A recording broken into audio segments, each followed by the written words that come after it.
Fulltime Father Podcast, man. We in here. We got another episode tonight, a late night session too. This probably the latest we ever been, but the big homie, man, we've been rescheduling for the last couple of days. You know what I'm saying? It's family life, all type of stuff happens. So, but we have a very, very powerful person here, man, with an amazing story that I am excited and definitely blessed to have. So, like always, I'm gonna have my guests introduce themselves. Good afternoon, good evening. My name is Dr. Calvin Haygood. I'm originally from Charleston, South Carolina, but I live here in Cleveland, Ohio now. And so I'm just another brother who has a story and wants to share it and to help set some other brothers free, especially in the African American community. Man, and I love that, brother. The melanated author, brother. Come on, Yeah, man. Let's talk about yeah, it. Let's talk yeah. about it. I love it, man. What that stem from, sir? You got some books out? Yeah, so since I'm a newly published author, maybe right at a month now, and so my first book is out, and so because I'm a black man, educated black man, I didn't like want to use the word black, so I just use the word melanated.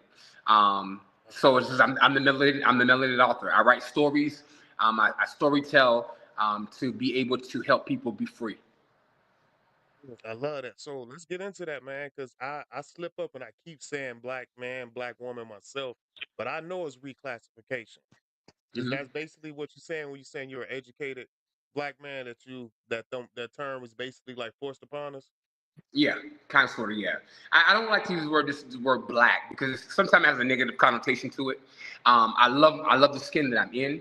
I love my people, or whatnot. But sometimes we have to redefine who we really are because words have meanings, and sometimes the word black does not equate to anything good all the time. Absolutely. Come on, brother. Oh, yes, Yeah, sir. Oh, we're gonna have to have one of those conversations. Yes, sir. Yes, sir.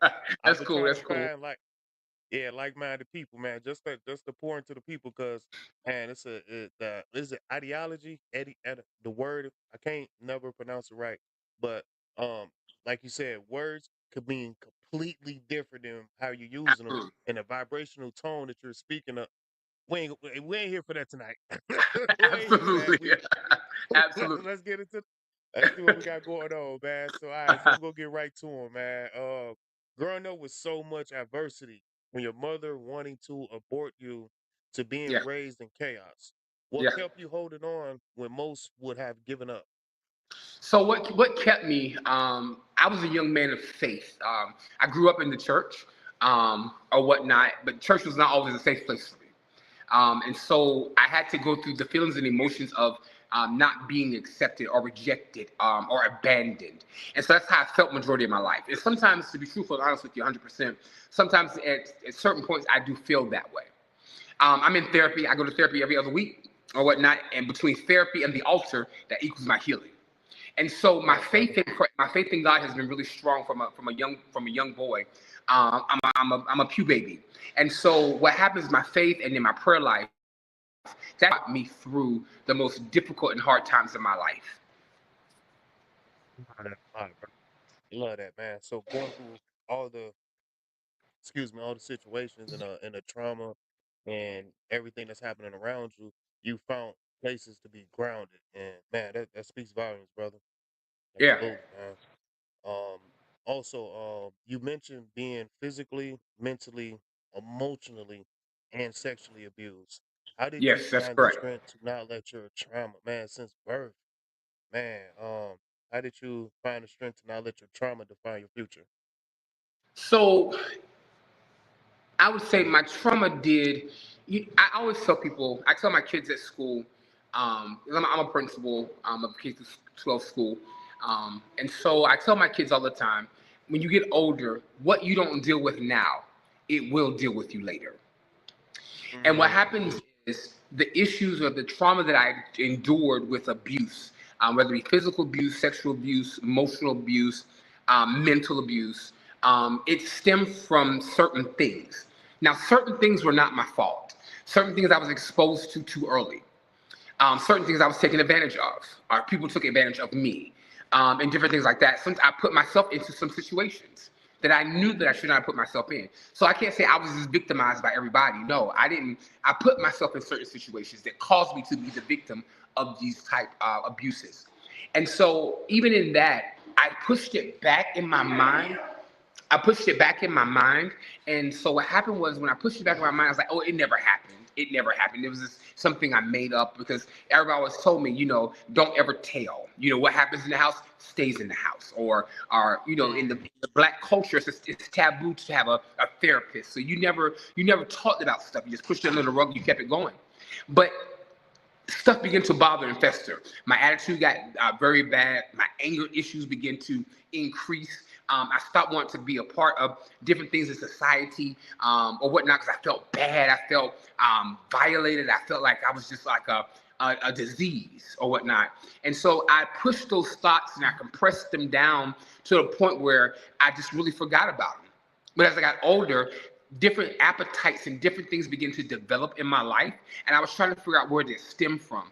And this is where the root cause of it came from. A lot of the abuse, not feeling accepted, not feeling wanted, the rejection, the feeling of heartbreak and pain. It all came back into what it was to help in my development, and that's what prompted my book. That's what prompted my book because I stopped developing. In the world of psychology, we call it arrested development.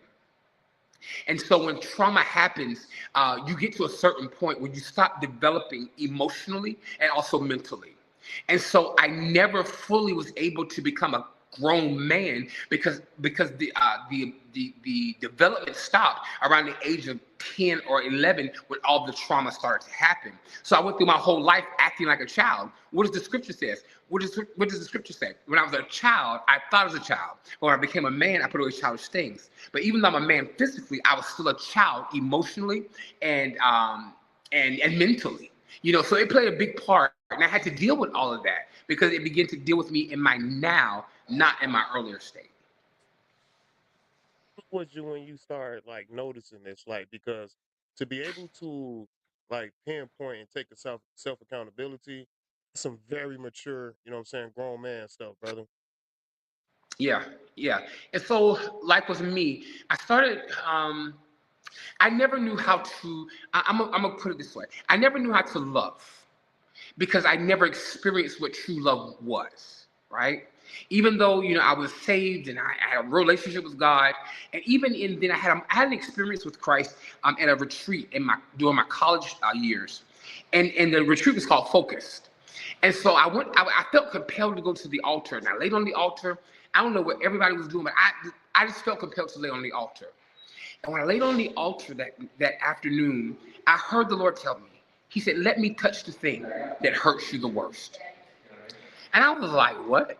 Because I was not opening myself up for real, for real. I was just giving the surface part of me. And so as I got older, I never experienced love or knew how to give love because I was always in survival mode. So I was always hiding. I was shutting down. I would never be present. I would always, when things got hard, I would run. I would not talk about how I feel and everything is okay because it was taken from me when I was younger. So when I started noticing these things, a lot of my relationships, friendships, family situationships, they were being compromised because it was me. I was toxic because of the evil stuff that happened or because of the abuse that happened, and I stopped developing. So I didn't know how to be that person that I am today. That's amazing, brother. That's amazing, man. Man, Mhm. that's amazing. Oh man. I just you got me doing self reflection while I'm listening to you, brother. Um, Me personally, when I started to actually like accept myself and um really realize that I was going downhill. I started Mhm. changing certain habits and behavior patterns. Um, Correct. I Most of my friends are females, so I talk to emotionally based women, and Mhm. they help me gain my emotional intelligence. So, a lot of friendships, man, they not here anymore. Once I Right. realized who I am, it's this saying that says when you start checking stuff, you become the crazy Oh, person. You know yes, what I mean? yes, So yes, man, that's exactly what I was hearing when you was on speaking, brother. That's yeah. powerful, man. Because it's like for Power. me, I couldn't when people were enabling me because I thought I was right. I had to play. It was. I think it was pride. You know, pride didn't want me to ask for help. Pride wanted me to stay stuck in the situations that I was in because in my book is entitled "Choosing the Pain of Change Over the Comfort of Dysfunction." And I was so comfortable in my dysfunction that was my norm, and that space and place for me was comfortable, and that's what I ran to for solitude when things got rough and tough. But I had to experience the pain of me changing and evolving. I knew that I couldn't stay this way all the way, so I had to make up in my mind and say, "Hey, this is you. You have to change you have to change your life, your lifestyle, because if not, the end is going to be destruction for you." Because I was so toxic to people. I alienated myself from my family. I'm a loner. I don't have to talk to people. I'm really a shy person. I'm really a quiet person. So I can sit in my house and just chill by myself all day, every day, and I'm perfectly fine. But that type of isolation also plants thoughts in my mind that are not healthy. And so I've learned through therapy that I have to make sure I have to be around people who are going to be able to feed or have the capacity to be able to feed me what I need in order to survive for that particular time. So now I don't have that many friends, and my circle is very small because if you don't have the capacity to be my friend, you're not going to have the capacity to tell me I'm wrong. Absolutely. Mhm. Absolutely. Yeah, no, that's amazing. I was just telling my oldest, she's 16, about the same thing. Because I know we've been, like I said, rescheduling. My daughter is special needs, and she's just been having a hard time falling out with her friends and stuff. She went a really long time without friends, and now she Mhm. finally got them, and they fell out and stuff. So she at school acting up and stuff and all type of things. And I had to explain to her that basically it was before I even said that it was just basically her friends wasn't agreeing with what she wanted to do. Mhm. So she's trying to do business things. She's trying to like sell her shirts and stuff, and her friends completely shut her down. Took all her energy out of her. Now she around the house moping around and stuff like that. And I had to let her know, like, baby girl, those don't sound like your friends. Like, you know what I'm Mhm. saying? Like that they're not able to pour into you. And not even if they didn't want to do what you want to do, it was no reason for it to shut it down. So with her not being able to, you know what I'm saying, comprehend like the rest of us, you know what I mean? Well, I don't even like saying that, but just in a different way. It's just Correct. taking a harder toll on her. So, Oh, yeah. man, let's go, brother. Yeah. All right, It's brother. hard So, being different. It's man, hard being. It's hard. yes, sir, yes, sir. It's hard. Nah, that's so real, man. Like you speaking of isolation, brother. I moved from my hometown, and I've been there for like 3 years now. Mhm. And outside of my family members, I don't think I had one actual friend come to my house. Mhm. Since I left. You know what I mean? But I'm always going back and visiting people and stuff. So yeah, Yeah. man, it's you learn a lot in silence. But like you said, it can get some like them thoughts can come up. You know what I'm saying? So Mhm. that's why I stay grounded with my homegirls, man. They keep me going, man. Mhm. Yeah. Sure. So but being being homeless and unwanted as a child, what was the moments or people that planted seeds of hope in you? Like, did you have anybody around you like Junior, you know what I'm saying? You know what I'm saying? You got this or So during that time, um, again, when I left for college at 18. I never returned back home. I've been on my own ever since, or whatnot. My mother and I, we didn't get along like that. We were just, to be truthful, within the last 3 years, maybe, we just started really bonding like mother and son. I love my mom to pieces. I love, mhm, and I don't fault her for anything because my mother was young at the time with me. My grandmother raised me and whatnot, and my mother only could give me what she had to the strength to give me, and I appreciate it. I always tell my mom, don't ever feel bad about what I've gone through or what has happened to me because it wasn't really your fault. God had a plan, and maybe this was the plan or a part of the plan that had to happen this way. And so when I went through the state of being homeless, I was teaching high school at the time.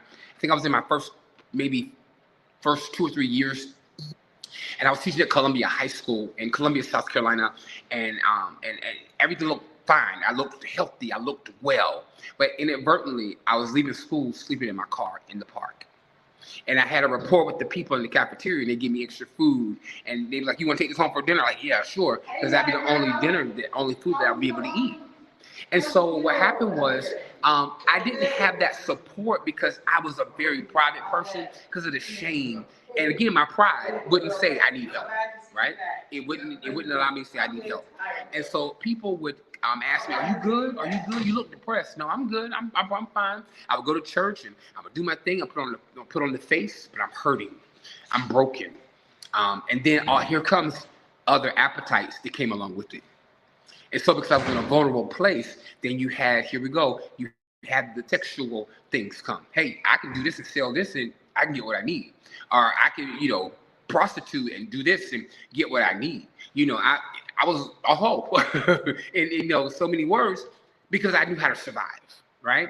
So when people talk about, oh, they're good whores or whatever, I'm like, listen, it wasn't a chicken sandwiches or sneakers. I had to get tuition paid. I had books to get paid. I had a car note I had to pay, and I didn't have nowhere to live. So I need to do this to get me a place to live, right?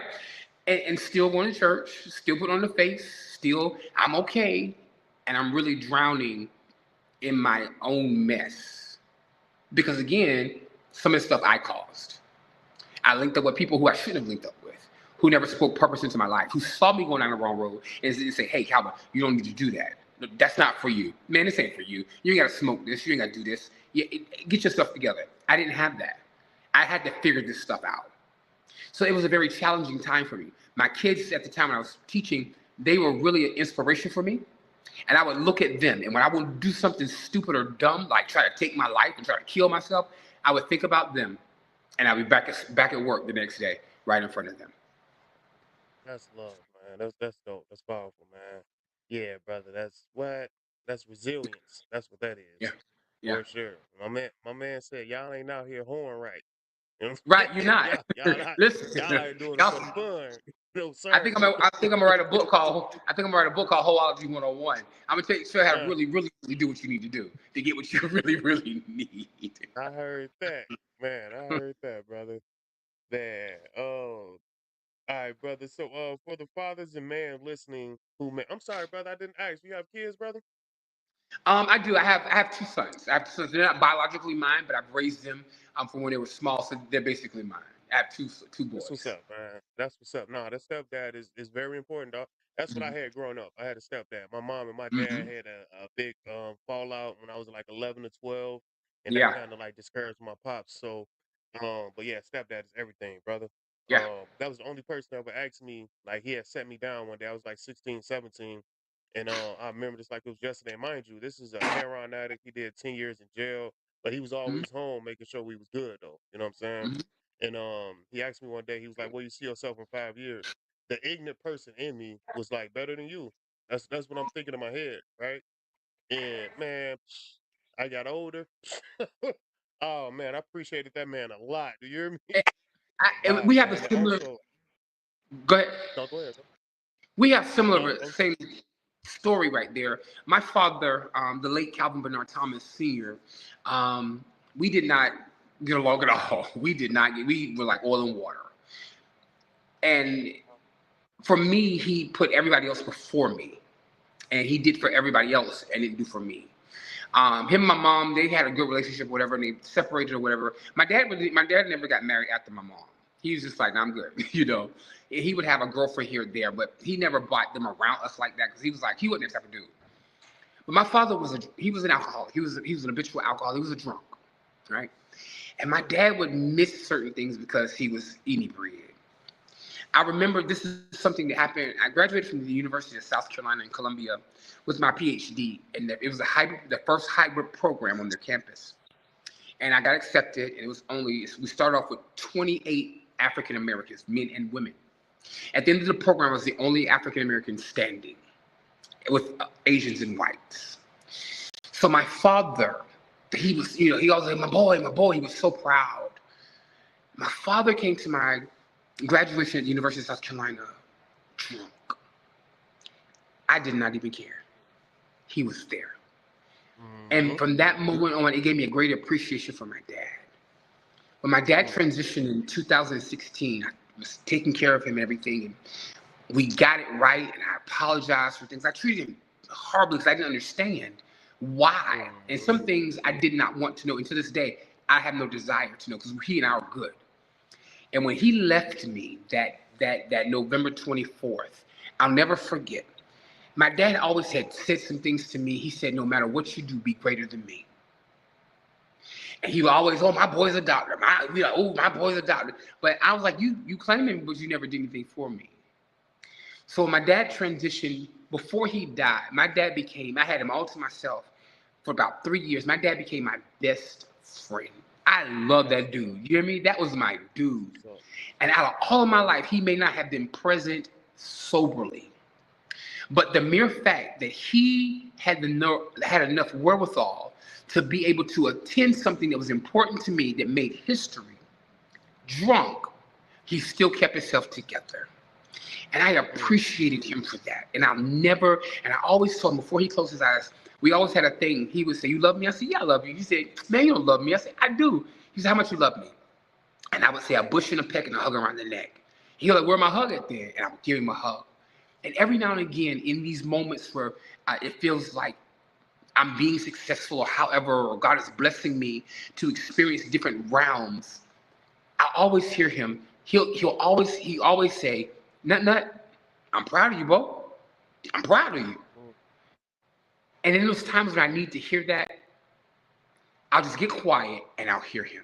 And I appreciate him for that. And I wanted to, and I was telling my kids at school, listen, your parents are your parents. We serve underprivileged kids. Our kids come from the gutter of the gutters here in Cleveland. And we Mm. tell them we don't care what your zip code does not define who you are.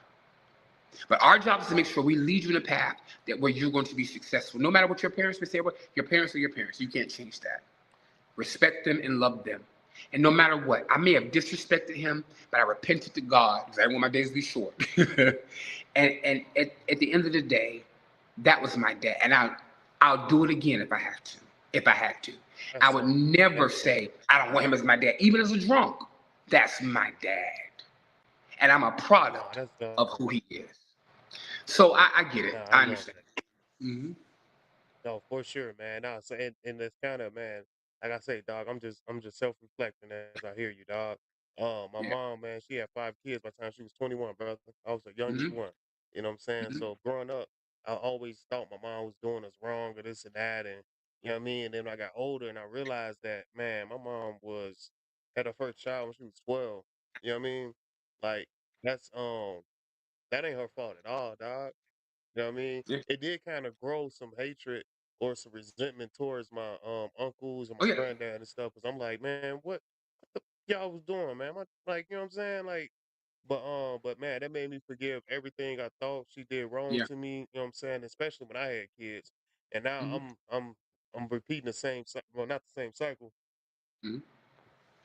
the same cycle. I'm a single parent, but um, but I be explaining to my oldest, like even early today, I was telling them like, man, like you will understand how important it is for me just to sit down and talk to you and tell you what to do and what not to do in life. Like you have no idea how powerful this is.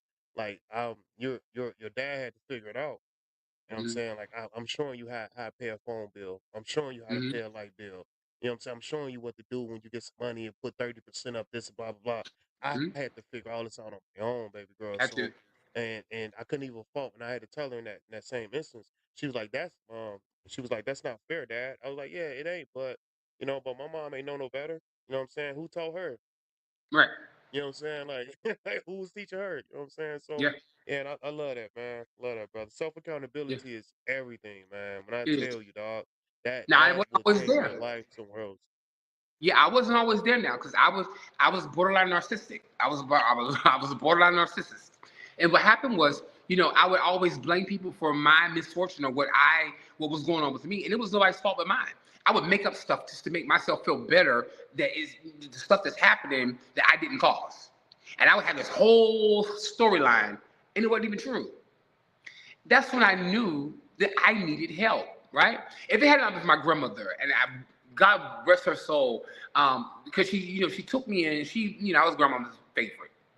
And so she always told me, boo, when I close my eyes, I can't die right now because you ain't ready for me to go. She said, but when I close my eyes, I need to know that you can cook, clean, iron, and sew. If you never get married, have a wife or nothing, that you can take care of yourself and fend for yourself.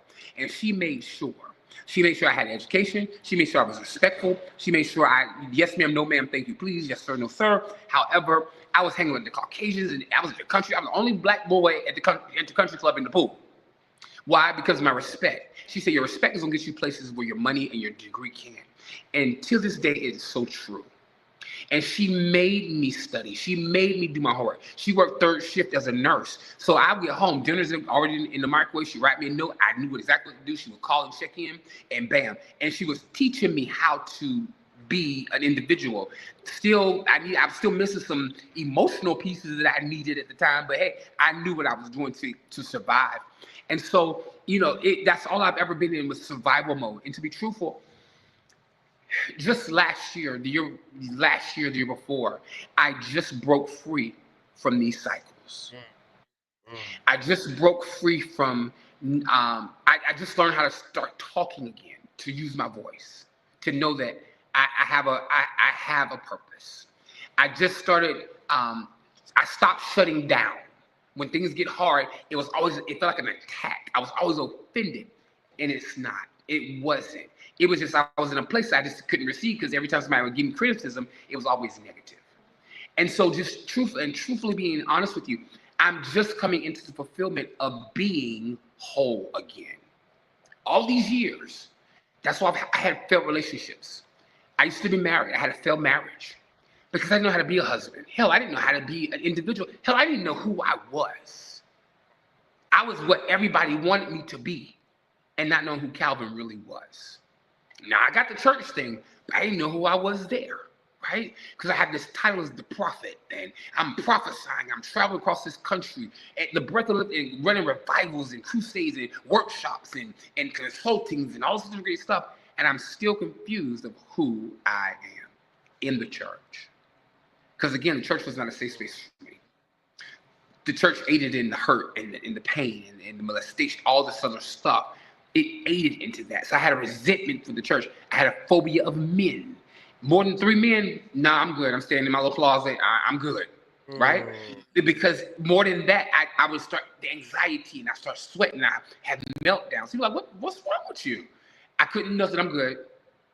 All this stuff was built up inside of me. And I was no good for nobody. I wasn't even no good for myself. I was toxic to the 10th degree of toxic. Every relationship I had, I was sabotage because there was you had a motive. No one had a motive. I wouldn't allow people to love me because it felt I didn't want to become vulnerable. Men don't want to become vulnerable, especially in our community, because they taught us if you cry, you're not a man. If you wear pink, you're gay. You can't laugh like that. Don't wear that. That's too tight. Something running. You look funny. And those stigmas are in our heads. And that's how we're raising our young boys. And so now when I'm in school, oh, you gay. What? Who? This is learned behavior. So now it's passing down from generation to generation because these cycles are never broken. So now we have another generation coming up that's being negative, being racist, and all this other great stuff because their parents don't understand. They don't communicate with them, and it's becoming a cycle. I chose to break the cycles. I refuse. My sons, they turned out to be very, very good, thank God. I refuse to be like my father. I would drink, but I wouldn't go overboard because I didn't want to be like him. I would smoke here and there, but I just didn't, I couldn't do all that because I had enough going on. And then adding stuff to it, I would just have to take myself out of here. So I tell people you have to be careful. Words have meanings. Words have weight. They had a saying that said, "Sticks and stones may break my bones, the words never hurt me." That's a lie, because there's some words that almost destroyed me, literally destroyed me, and it would haunt me from time to time. I get to a certain place and see success, and I think I'm being great. Then those words will come back into my mind, and I had to be delivered from that. And I had to say, hey, I started doing my affirmations every day. You are great. You are a man of change.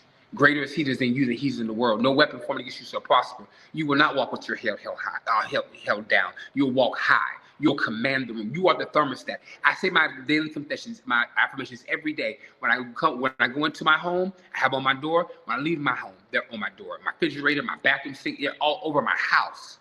Because I have to keep reminding myself, because if not, I'll get back into a place where my mind, which is the battlefield, will mess me up.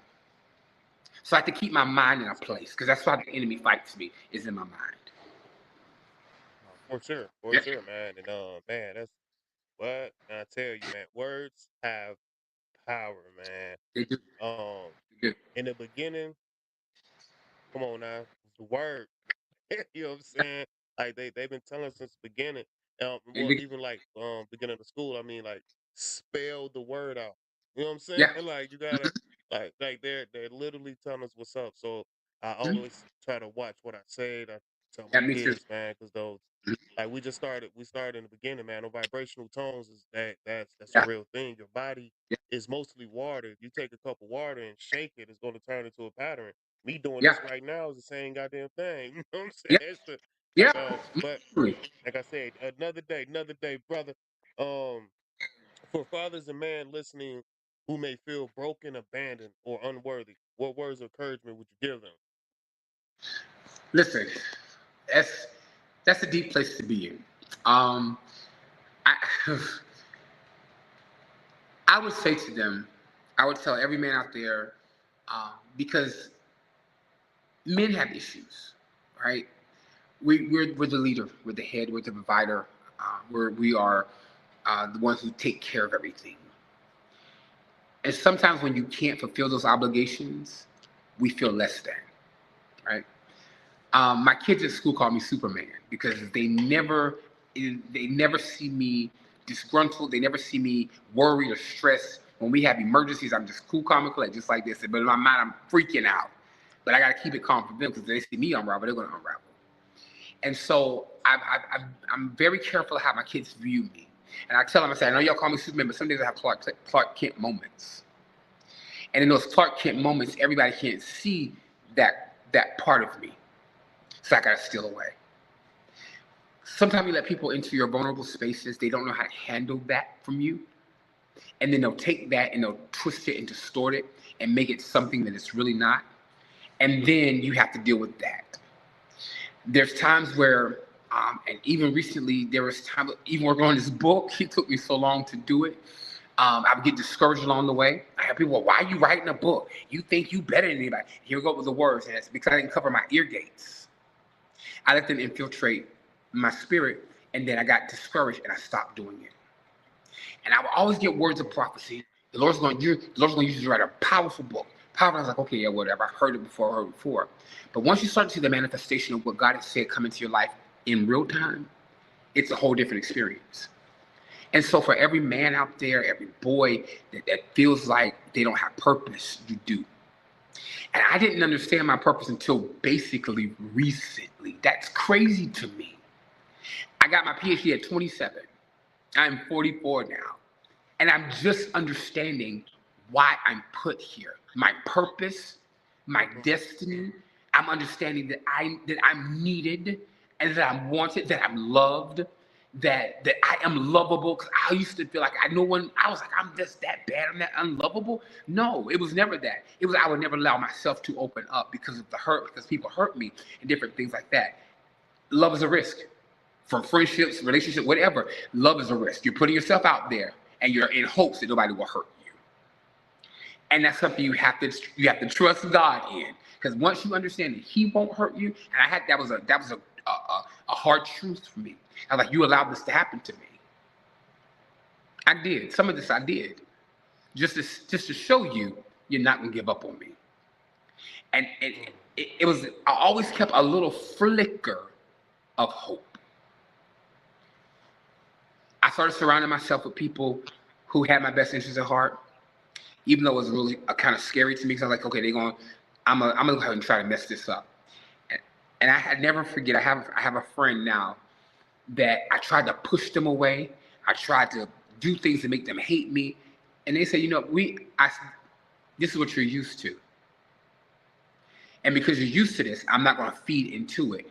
I'm still gonna love you anyway. And they've been right there consistent for the last 2 years. And for me, I trust them. I'm able to confide. They're accountability partner for me. And I told them, I said, listen, I want to thank you because you because of your life and how you live and how you treat me, you make me want to stay clean. So when you get people like that in your circle in your life, you have to value them and honor them. We don't see eye to eye every day.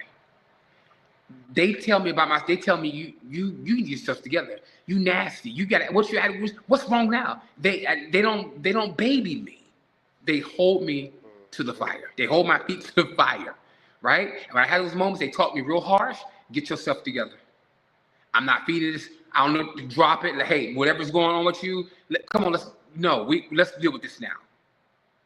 Ain't no not talking. We're gonna deal with it now.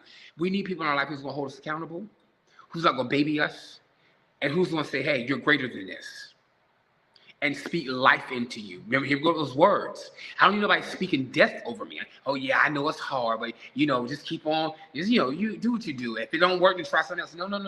That's not what the promise was for me. It's hard and rough, but I'm gonna make it. I have to change my verbiage. I don't see how this is gonna work out, but God, I still trust you when I can't trace you. Everybody's going chaotic right now, but I have the peace of God that surpasses all understanding, that guards my heart and my mind. And I'll sit in it, I'll deal with it, and I'll let. That's why I go to therapy every other week. I talk it out, I write it out, I journal all the time. And that's how my book comes to pass, because I'm journaling. When I go back into my journals, like, this is a whole story, and it's to help encourage somebody. So there is hope. There is hope. You have to change your mindset. You have to change your environment. You have to change your group of people, your circle of people. You have to find another village. You got to find another tribe. It's different. I tell people I'll never blend in. I'm always gonna blend out. I'm different. I've accepted that now. I'm good with that. So listen, people say you too much. No, you're not enough. Right? So you're gonna have to come up to my standard. I don't hold people. I don't hold people to that thing where I'm expecting you. I don't have no expectations on people. You are you. What you do is what you do. Because I want you to put these expectations on me, and I might not be able to fulfill them. Right? So we're gonna be chilling together. We're gonna chill and rocking. Hey, we can go out to some sports bar, play some pool, whatever. We can kick it, chill, have a good day. But once you start becoming toxic, then if you threaten my peace, we can't even be friends. Nah, that's real. And I think that's where most men are lacking a lot, dog. You have said so much, by the way. You said so much. Um, man, having that tribe around you that really, really cares, man, is crazy powerful. So, I have my two closest female friends, dog. We've been rocking years. We've never even had an argument, dog. Like when I tell you, we are very respectful for each other, man. Like everything is good intentions, man. I don't care what it is. When I tell you, I don't care if it's borrowed money. I don't care if it's need some advice for this, for that. Everything is like respect at a high level because I don't have to think if you're trying to get over on me or not. I'm not Right. thinking of like I'm not in that mindset. I've been around so much calm and peace at this point. I will Yeah. really have to like change my mindset to figure out, are you trying to get over on me? Because I'm not used to Correct. it no more. You Correct. know what I'm saying? Like but then when it happened, it hit me with a roundhouse kick. Like I Yeah. said, wow, I didn't see that coming. But Yeah. but that don't make me put a defensive wall up because I know that'll take me back to my old days. Yeah. And that vibration is Function. very low.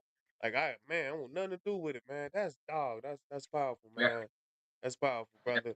All right, man. I know it's late, dog. I ain't gonna hold you too much longer, man. We almost 40 minutes in, brother. I feel like this needed to happen in the daytime. We needed an hour and a half Most at definitely. least. Most I'm definitely. going Most and definitely.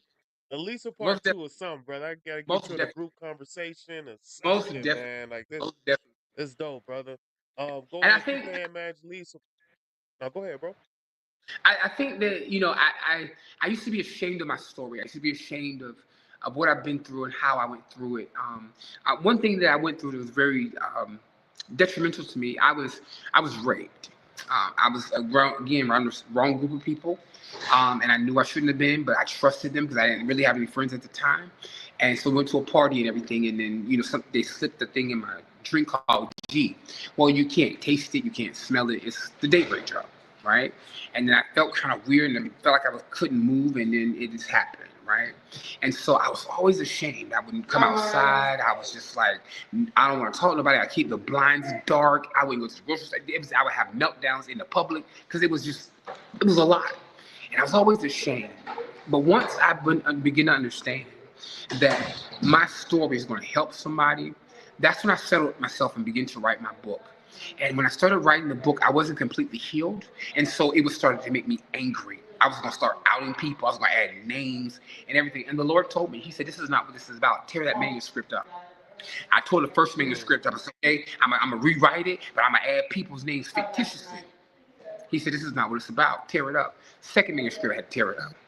The third manuscript, I said, okay, I'm just going to tell the story and I'm going to leave it alone or whatever. And then I started feeling some type of way. He said, tear it up. Third mm, manuscript. I said, I'm not going to do it. So I stopped for a while.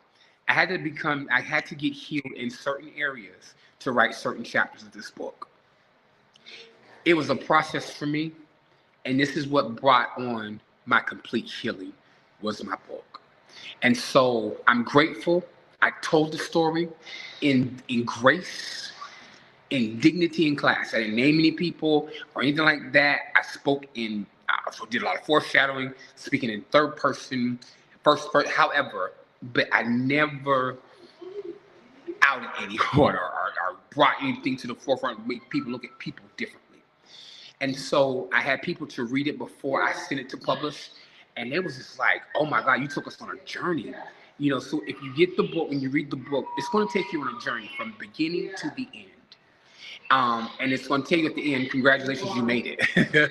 Because if you stuck with this and you read page to page to page, that means something has transpired and you have transformed in some type of area in your life.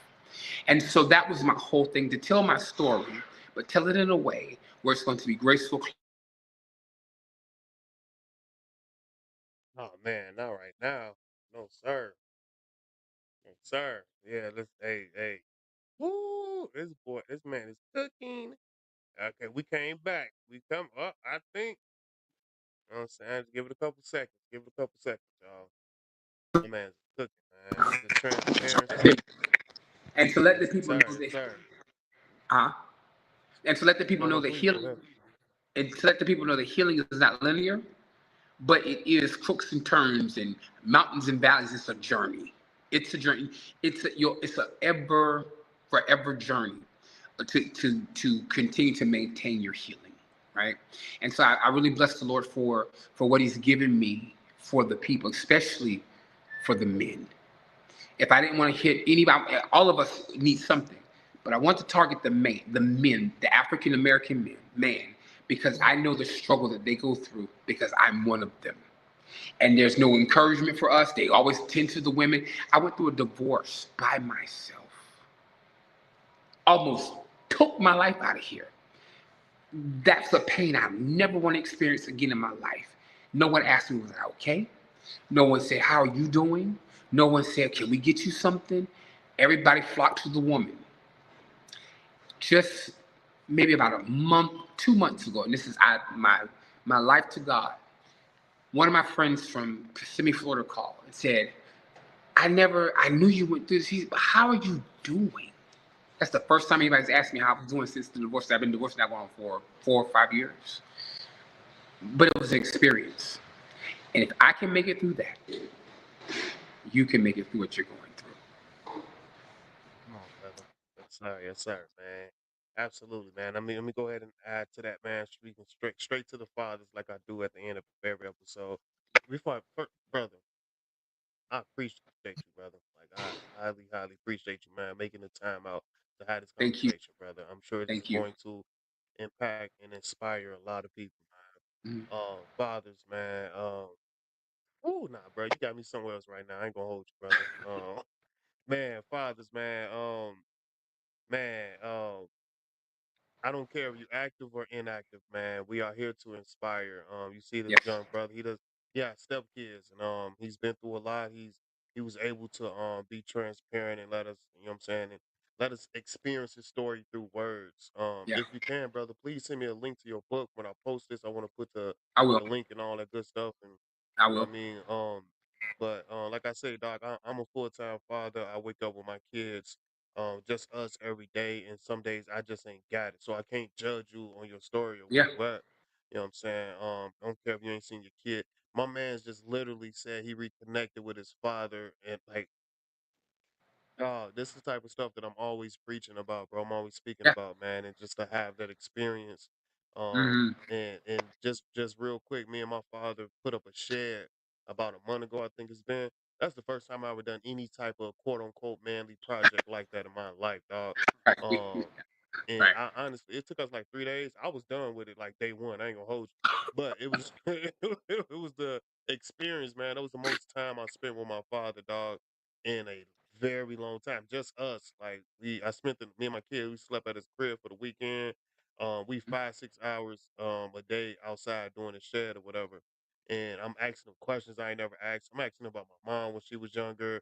You know what I'm saying? Right. I'm blah blah blah this and that. So I'm soaking up a lot of game from him. So it's never too late, man. So that when Mm-mm. you was Never. talking about your father and showed up to your graduation and stuff, that's what I was thinking. Dog. It's just never too late.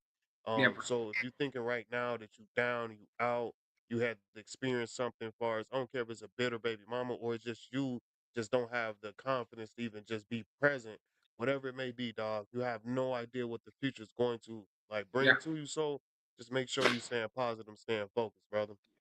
That's it. This has been another dope episode, man. It's one of the ones Yeah. right here, man. Yeah. For sure. Full Time Father Podcast. Hey, brother, if you can, I'm gonna close it out, but just stay on. I'm gonna end it out, and then we're gonna talk afterwards. All right. Most definitely. Most Full definitely. Time Father Podcast. There's no love like all love. I appreciate.